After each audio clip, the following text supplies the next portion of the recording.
it is a beautiful day. Oh, I love that. Love that freshness.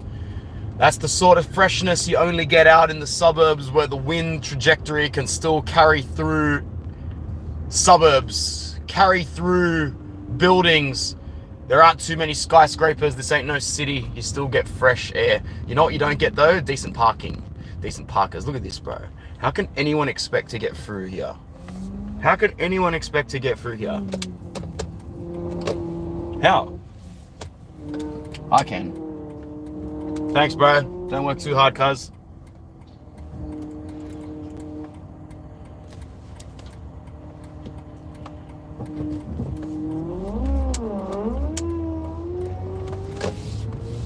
Man, that was awkward. Roadworks going on in my street. Anyway, ciao ragazzi, back again for another live drive on this beautiful morning. Managed to leave the house just at 7 o'clock. Perfect time to leave. Actually, a little bit earlier is a better time to leave. But we're here, we are moving, and it's all eyes on Leipzig, which I thought was on Thursday for me. I thought it was a Thursday game. So when I woke up this morning at about 5:30, quickly ran through the fixtures of today. Serie A, Venezia, Lecce. I think Empoli beat Udinese 1-0. I see, oh, okay, Champions League tomorrow. Milan and Juve must be playing, because I saw Milan playing at the top. And then I thought, hold up, Milan's away. If Milan are away, it doesn't matter what day we play. We could very well play on that same day. And I scroll down and I see our name. I'm like, holy shit, we're actually 24 hours from kickoff. That came around quick. All eyes on Leipzig. All eyes on RB Leipzig. It's going to be a good game. Want to know why? Because we need to win this for our season, like I have been saying. In fact, I don't think I've built up a Champions League game like this for a while. And that's giving me bad omens already. By the way, how fresh and drippy is the away kit, bro? Mwah, mwah. 2 kisses for Due Stella. Hello, Mr. Helicopter. Good to see you, bro. Good to see you. How are you today? Thank you to the 9 people that have joined us this morning. 11 now and into worldwide. Bit of a squad update, because I'm only going to do this for a quick 15 minutes. Bit of a squad update going into tomorrow. Francesco Acerbi's update is obviously a thigh strain. This will put him out of tomorrow, but it'll also put him out for a lot of bots in here lately. It's like 3. It's a bit weird. From the last 30 subscribers we've gotten, I think 3 of them have been bots. That's a bit creepy. Tomorrow, obviously, no game for Acerbi. No game on the weekend for Acerbi against Fiorentina either. And that little report of him having a thigh strain is what triggered the rumor that we might actually be in for a centre-back in January.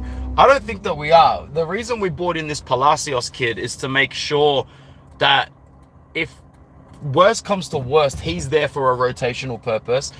But we're also forgetting that at the end of the day, Inzaghi has proven, and I'm not saying this is a great thing, I'm just saying he's proven to management and the board that he can play Matteo Darmian as a right centre-back or a left centre-back. He can play Di Marco or Augusto as well. Like, I'm not saying this is a good thing. I'm saying that in context to the board and what their expectations are, they won't go in for a centre-back. They're not going in for a makeshift centre-back just in January. No way. The Oak Tree model is very clear for what it wants. And the Oak Tree model was very clear that it wasn't going to bring in any aging centre-backs in the summer that just passed. So it was Palacios, a name for the future, a name that can grow, a name who can be amortized and monetized for literally anything in the next 5 years, even if he doesn't perform well. That's the Oak Tree model, right? Right. I don't think we're going in for a centre-back in January. But the news remains, Francesco Acerbi is out of the Champions League match for Leipzig and will be out for Fiorentina as well. I don't blame management for being a little bit nervous though. I mean, they are going to be nervous for good reason as well. For good reason as well. You know, we are quite thin at the back at the moment, and one more injury, let's say the worst of the worst happens and a Benji Pavard or an Alessandro Bastoni took a knock, well then we'd really be up shit's creek. Then we'd really be up shit's creek. But with Bisek's form, and as I said, the way that Inzaghi proves that he can rotate a squad, he will continue to rotate a squad.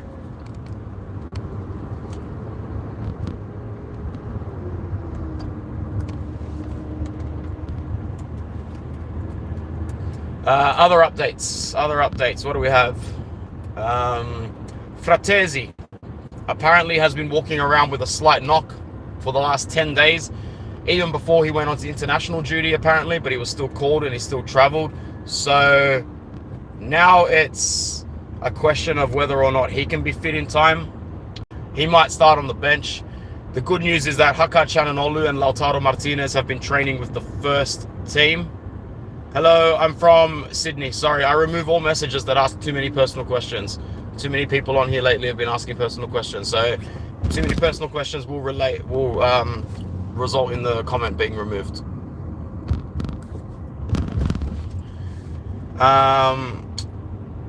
If Fratesi doesn't travel, we're a little thin in midfield, but we'll still have more than enough numbers because Zielinski is back to fitness. So how are we going to line up in this match?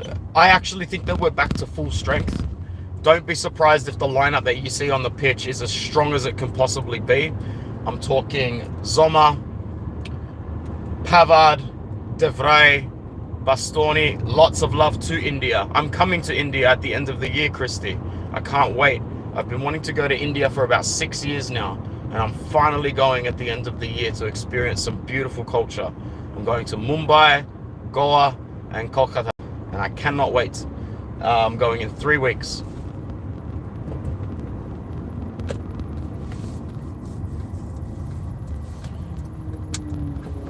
So how do we line up? How do we line up, eh?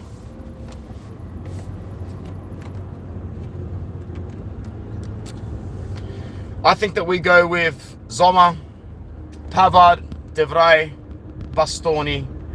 I think Denzel Dumfries gets the nod on the right as not right wing back or right full back, whatever you want to call it in this position. And then I will be going with Barella, Hakan, and Çalhanoğlu. Although I'd probably start Zielinski in that position, but man, if it ain't broke, don't fix it. And Hakan Çalhanoğlu, and Henrik Mkhitaryan, he's still not putting in bad performances. He's still playing very, very well. Favorite Indian food? Oh, I've got plenty. I'm not very good at pronouncing them. I mean, I love a biryani, but I don't know if you can really classify that just down to India. But there's plenty. I love plenty of food. I don't really ask the names because my wife is Indian. If we ever go out to eat, the food just sort of appears in front of my face. So get Mickey into that starting lineup. There's still no reason for us to believe that he's not good enough or adequate enough to take that field. And then let's also go with DiMarco. Naturally, probably still a top 3 left-sided fullback in the world, or left-sided wing-back in the world at least at the moment. And then up top, well, how good was Chef Asado? My days, that was special, bro. That was actually special. I didn't mind that one bit. I didn't mind it one bit from Big Asado.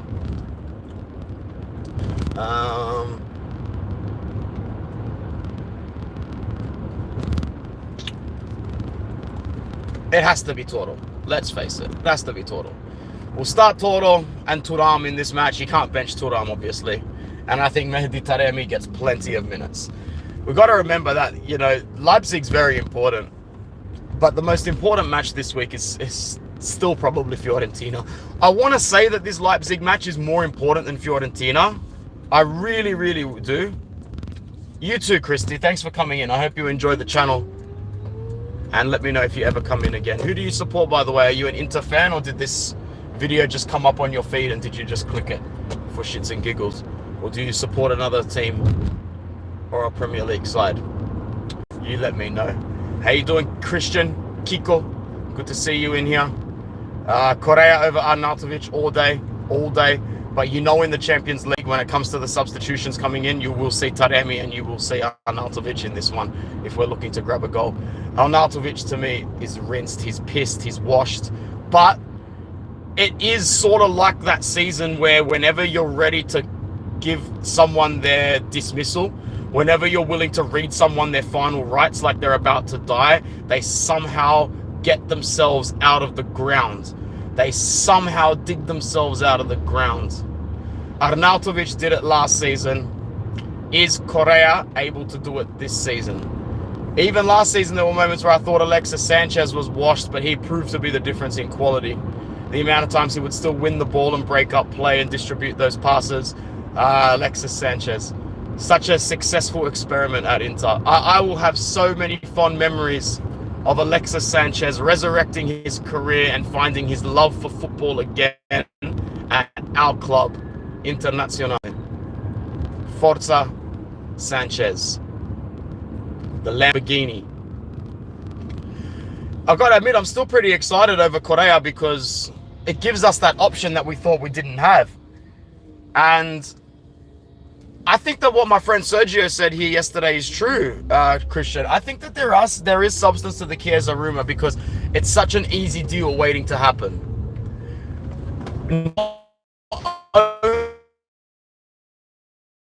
Going for free, and if we include 10 million of about 9 million, they'll take it. Liverpool will take it. They've proven now that they can be first without Chiesa. Without Chiesa, they're pissing the league by 8 points. 8 points already. 8 points. They don't need Chiesa. If we can take him on loan with an option/obligation tied to his goal scoring and assist stats and tied to us winning the title, I mean, if you're smart with this deal, you put the incentive in there, like, bruv, you win the title, like, we'll just sign you. We'll take up your 10 million. Easy. Easy from Liverpool. Liverpool won't sell, Inter want to buy, or Inter want to own. So it's an option. It's an option. Anything else that we should discuss before I finish up this stream? I've got about 3 or 4 minutes left before I'm going to pull over. Let me know if there's anything that we need to discuss. We went through Fratesi being momentarily available, but not really. Starting lineup. Spoke a bit about Correa. Hakan and Lautaro are training with the first team. See, we can squeeze a lot into 13, 14 minutes. Chiesa potentially in January. Well, what predictions? What do we think about Leipzig? I don't think it's going to be easy. I got to admit, I've got this bad feeling that Leipzig are going to score first. I've just got this bad feeling. They're also talking about bringing Dragujan. I have read that we are looking for a makeshift centre-back for January as well. So if we do anything in January, it'll be loaning. And I'd be all for it. Like, if you can bring me 2 dry loans in January, a centre-back and a forward, I think that's a 9 out of 10 January, considering where we are and what we expect. I don't think there are any Inter fans out there that actually expect anyone or anything in January. So if we leave January with 1 loan for a forward or a loan with a defender or 2 loans, we'll take it. What's up, Mattia, my main brother? So we'll take it. But like Mattia will end up saying, it's very unlikely that we do any business in January. But we've got the wage space slightly and the roster space to bring in a couple of loans, but that's it. There will be nothing permanent done in January. Nothing at all. Predictions, I want to say 2-1 to us, but I'm going to do the anti-jinx thing because the anti-jinx has sort of made its way back into this channel and it's working. It's actually working so far. So while I'm not doing a Leipzig no thanks, these will come for the next Serie A games. But we are going to anti-jinx the prediction here and go a soft 1-1. A soft 1-1. I think Leipzig score the first goal, and I think Toro gets an equalizer. However, guys, I'm only saying that because the anti-jinx is saying it. We need to win. We win this game, it opens up the January domestic calendar. We are in a position in November where we can really, really change the landscape of our season. You don't get this luxury very often. A lot of teams used to get to match day 6 in their group stage and have to get 3 points away from home. Not only should we not only be in that position, I'm pretty sure our last game of the Champions League is at home to Monaco. So we need to win these games. Guys, I have nailed it. I know exactly why I'm glitching. It's literally on the same 1.5 kilometer path. 1.5 kilometer path. It's glitching me out of these live watch alongs. Live drives. but it always happens with about 5 minutes left to my destination, so it's all good. We just got to win the home games. However, if we do win this game against Leipzig, we probably wouldn't even need to win the remaining 3 games, man. We could almost probably not get away with 3 draws, but 3 draws in the last 3 games would qualify us probably just outside. Just outside. Yeah, we use kilometers down under. We don't use miles. We don't use miles, brother. We're a little different down here. All right, so Forza Inter, if we can get the 3 points against Leipzig and we back it up with 3 against Fiorentina, I will start to develop a sort of confidence that I haven't had yet this season. But it starts with Leipzig and Fiorentina this week. It's almost like a new bracket of the season can open up. We need to be focused. We need to realize that we have no excuses. Yeah, we've got a couple of players rotating in and out. Big deal. Have you seen the situation at some other clubs in the world? Have you seen the level of injuries and rotational difficulties that some clubs are dealing with? Simple as that. Forza Inter worldwide. Like the video, subscribe if you're new, and check out my other channel, PR_VFC, also known as Devils Down Under. Appreciate it.